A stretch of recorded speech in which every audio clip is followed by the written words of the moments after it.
பொதுவாகவேங்க நிறைய பேர் குறை சொல்வதே பழக்கமாக வச்சுப்பாங்க.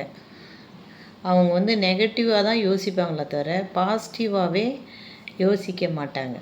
பொதுவாக நம்ம வீட்டில் ஒரு திருமணம், ஒரு ஃபங்க்ஷன் வச்சிங்களேன், பத்திரிக்கை வைக்கும்போது ஒரு குறை. அதேமாரி பார்த்திங்கன்னா, நம்ம நலங்கு வைக்க கூட்டா அங்கே ஃபஸ்ட்டு கூப்பிடல, எங்களுக்கு மரியாதை தரல அப்படின்வாங்க. பந்தியில் உக்காந்தா எங்களுக்கு இந்த சாப்பாடு வைக்கல, எங்களுக்கு மரியாதை கொடுக்கல அப்படின்வாங்க. உள்ளே வரும்போதே அவங்கள வான்னு கூப்பிட்டாங்க, என்ன வான்னு கூப்பிடல அப்படின்வாங்க.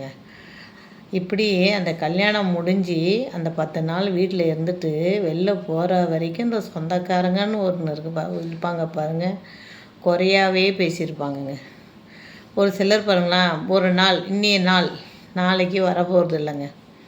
அது இன்னைய நாள் பாருங்களேன், நம்ம வீட்டில் நம்ம நாளைக்கு என்னன்றது பேசணும், இல்லையா அடுத்து என்ன பண்ண போகிறோன்னு வீட்டில் இருக்கவங்ககிட்ட பேசணும். அதெல்லாம் கிடையாதுங்க.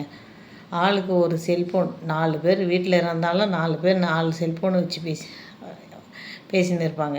ஒருத்தர் கலந்து பேசுவதெல்லாம் இப்போ இல்லைங்க. ரொம்ப வீட்டில் இல்லைன்னு வச்சிங்களேன். ஒரு சிலர் தான் சொல்கிறாங்க, எல்லாரையும் சொல்லலை.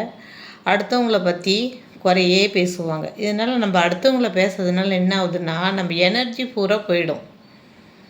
அதனால் நிறைய பாருங்கள், நமக்கு மேலே வளர்ந்தவங்கள நல்லவங்கள பாருங்கள், குறையெல்லாம் தூக்கி போட்டு நல்லதை மட்டும் எடுப்போம். நம்ம வாழ்க்கையை நல்லபடியாக கொண்டு போகணும். நம்ம பிள்ளைங்களுக்கும் பாசிட்டிவாக சொல்லி தருவோம். அப்போ தான் நம்ம நாட்டுக்கும் நல்லது, நம்ம வீட்டுக்கும் நல்லது, நம்ம கூட இருக்கிறவங்களுக்கும் நல்லது. இந்த வீடியோ பிடிச்சிருந்தா பாருங்கள். நன்றி.